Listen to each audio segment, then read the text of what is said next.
그렇다면 창세기는 창조를 강조하기 위해서 기록되어졌다기보다는 하나님의 의도에서 다른 목적을 가지고 기록되어졌다고 보아야 합니다.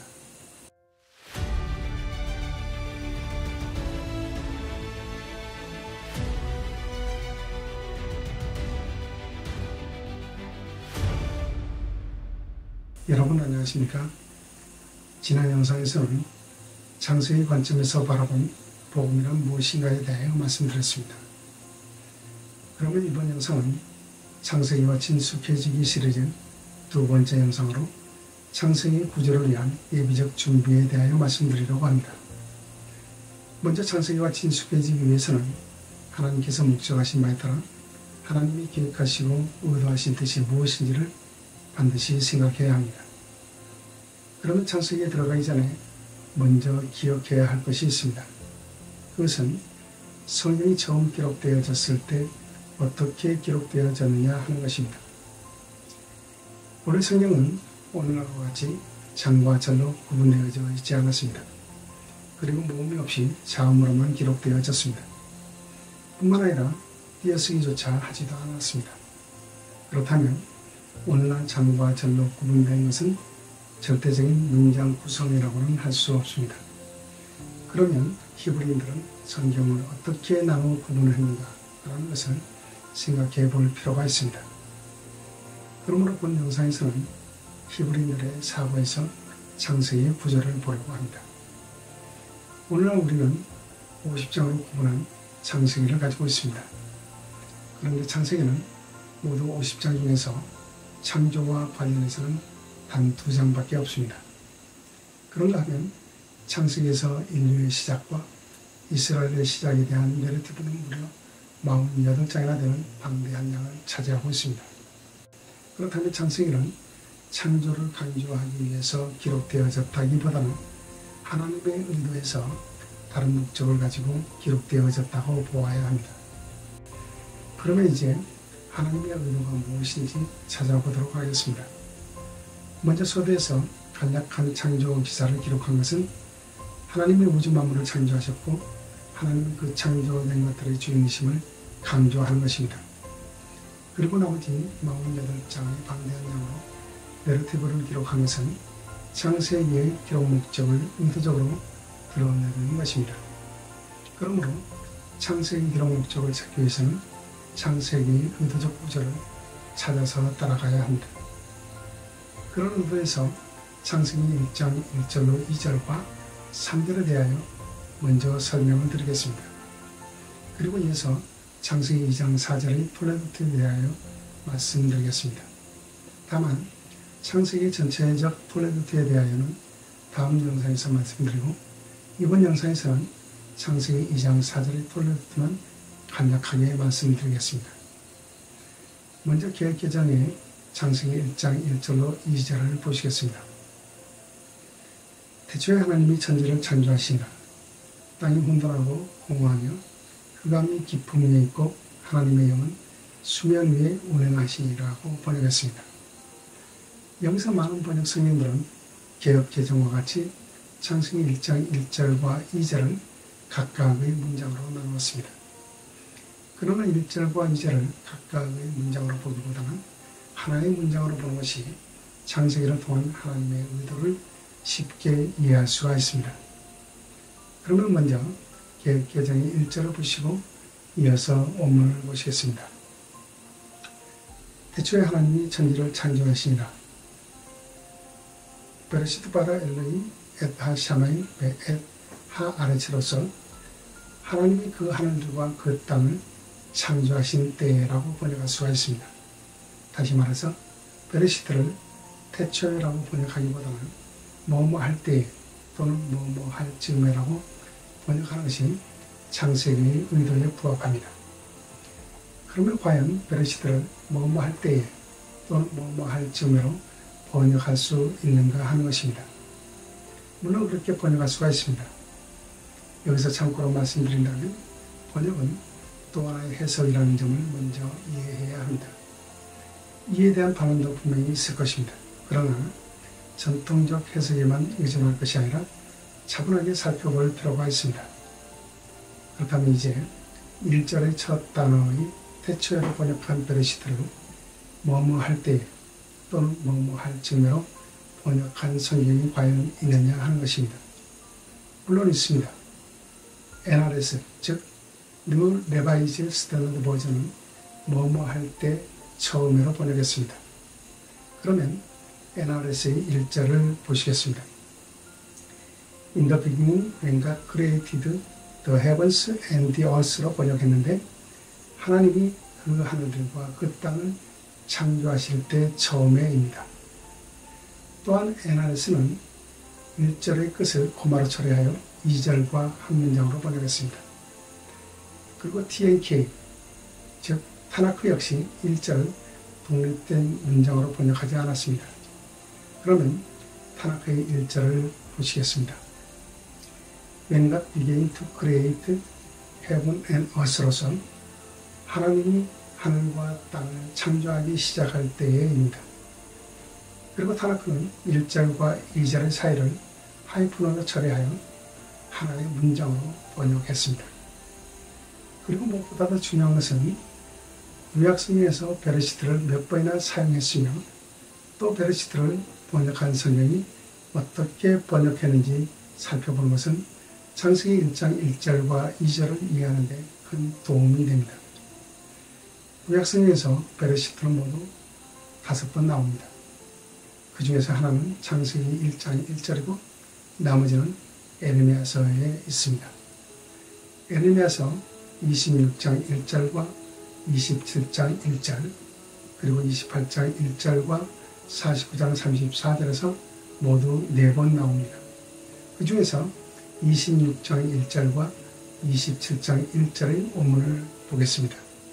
먼저 26장 1절을 보시면 베레시트 맘메쿠트 예호야킴 벤 우시아우 멜렉 예후다입니다. 여기서 개역개정은 베레시트를 무엇을 시작할 때로 번역했습니다. 그리고 27장 1절을 보시면 베레시트 맘메케트 예호야킴 벤 요시아우 멜렉 예후다입니다. 여기서도 개역개정은 베레시트를 무엇을 시작할 때로 번역했습니다. 이와 같이 개역개정은 26장 1절과 27장 1절을 유다의 왕 요시아의 아들 여호야김이 다스리기 시작한 때로 번역했습니다. 그러므로 창세기 1장 1절의 베레시트를 뭐뭐한 때로 번역하는 것은 전혀 무리가 없습니다. 이처럼 베레시트를 태초에라고 번역하기보다는 뭐뭐한 때로 번역하는 것이 창세기의 의도와 맞습니다. 그리고 결정적인 또 하나의 근거로 원문을 보시면 1절과 2절이 각각의 문장이 아니기 때문입니다. 특별히 2절은 밥으로 시작하는데 이것은 2절이 1절에 대한 부연 설명을 한 문장이기 때문입니다. 여기서 참고로 말씀드리면 과거 접수사의 농법은 목적이나 결과 또는 대조 그리고 상황절 또한 설명 그리고 조건문의 귀결절 뿐만 아니라 새로운 문장의 시작으로도 다양하게 사용됩니다. 그러면 2절의 개역개정을 보시겠습니다. 땅이 혼돈하고 공허하며 흑암의 깊음이 있고 하나님의 영은 수면 위에 운행하시니라고 번역했습니다. 그러면 원문을 보시겠습니다. 베하 아르치 하레타토 바로우 베호셰크 알페네 테온 베루아우 엘로임 베라헤페트 알페넷 한마이입니다. 이것을 번역하면 그 땅은 텅텅 비었고 어둠은 깊은 물 표면에 있었다. 그리고 하나님의 신은 그 수면 위에 운행하셨다입니다. 다시 말해서 2절의 바보는 문장을 이어주는 부연 설명 저습사로 1절과 2절이 각각의 독립된 문장이 아니라는 것입니다. 그러나 창세기 1장 3절 역시 바보로 시작하는데 여기서의 바보는 성경에서 첫 번째 바보 연습법인 바이톨로 시작합니다. 이와 같이 바이톨로 시작하는 것은 또 다른 새 문장의 시작을 의미하는 것입니다. 그러면 개역개정의 3절을 보시겠습니다. 하나님이 이르시되 빛이 있으라 하시니 빛이 있었고입니다. 이제 3절의 원문을 보시겠습니다. 바이오모델 LA 예이오르 바예이오르입니다. 이것을 번역하면 그리고 하나님이 말씀하셨다. 빛이 있으라. 그러자 빛이 있었다입니다. 이 문장은 바보 연습법인 바이톨로 시작하는데 바보의 연습법은 연속 미완료 바이톨과 연속 완료 백화탈이 있습니다. 또한 바이톨은 바보 연습법과 함께 문장의 시작과 끝을 구분하는 것으로 보시면 됩니다. 그러므로 창세기 1장 1절과 2절이 한 문장을 이루고 바이톨로 시작하는 3절이 또 다른 문장을 시작하는 것입니다.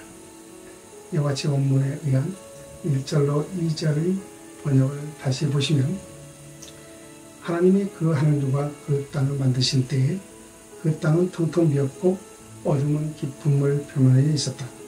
그리고 하나님은 신은 그 수면 위에 운행하셨다입니다. 그리고 3절은 또 다른 문장으로서 그리고 하나님이 말씀하셨다. 빛이 있어라. 그러자 빛이 있었다입니다. 이와 같이 원문대로 보아야 창세기를 통한 하나님의 의도를 쉽게 이해할 수가 있습니다. 그러면 이제 창세기 2장 4절의 톨레도에 대하여 보시겠습니다. 먼저 개역개정을 보시면 이것이 천지가 창조될 때에 하늘과 땅의 내력이니입니다. 여기서 개역개정은 톨레도를 내력이라고 번역했는데 내력의 의미는 일정한 과정을 거치면서 이루어진 까닭을 의미합니다. 그러나 창조의 문맥으로 볼 때 창세기 2장 4절의 톨레도는 창조의 결과로 보아야 합니다. 왜냐하면 2장 4절의 톨레도는 6절까지의 문장을 이끌어가기 때문입니다.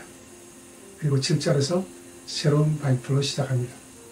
그러나 개역개정은 창세기 2장 4절로 6절은 이것이 천지가 창조될 때에 하늘과 땅의 내력이니 여호와 하나님이 하늘과 땅을 만드시던 날에 여호와 하나님이 땅에 비를 내리지 아니하셨고 땅을 갈 사람도 없었으므로 들에는 초목이 아직 없었고 밭에는 채소가 나지 아니하였으며 안개만 땅에서 올라와 온 지면을 적셨더라고 번역했습니다. 그럼 개역개정이 2장 4절의 상반절을 다시 보시겠습니다. 이것이 천지가 창조될 때에 하늘과 땅의 내력이니입니다.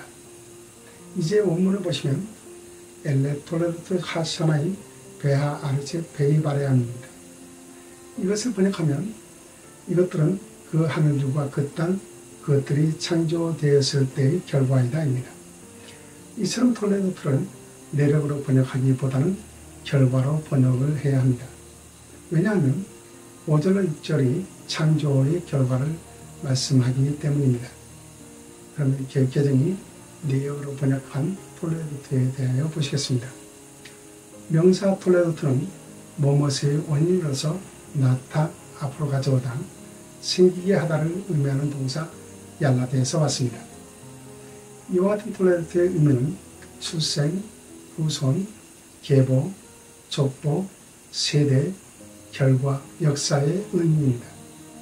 이로 보건대 창세기 2장 4절의 톨레도는 5절로 6절이 창조의 결과를 드러내는 것으로서 2장 4절의 톨레도를 창조의 결과로 번역해야 합니다.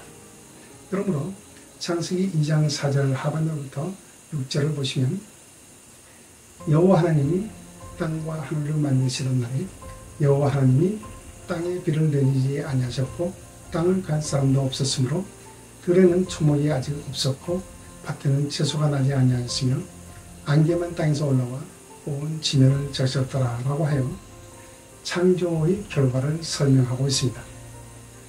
그리고 창세기 2장 7절은 바보 연속 미완료형이 바이톨로 또 하나의 문장이 시작되는데 여기서 드디어 하나님의 목적을 펼쳐가십니다. 창세기 2장 7절로 8절입니다. 여호와 하나님이 땅의 흙으로 사람을 지으시고 생기를 그 코에 불어넣으시니 사람이 생명이 되니라. 여호와 하나님이 동방의 에덴에 동산을 창설하시고 그 지으신 사람은 거기에 두시니라고 했습니다. 이것은 하나님의 목적을 이루시기 위한 하나님의 의도가 시작된 것을 말씀하신 것입니다. 지금까지 창세기의 예비적 구조에 대하여 살펴보았습니다. 그러면 다음 영상에서는 창세기의 기록 목적을 이루기 위한 의도로 설계된 토레르트의 구조에 대하여 말씀드리겠습니다. 감사합니다.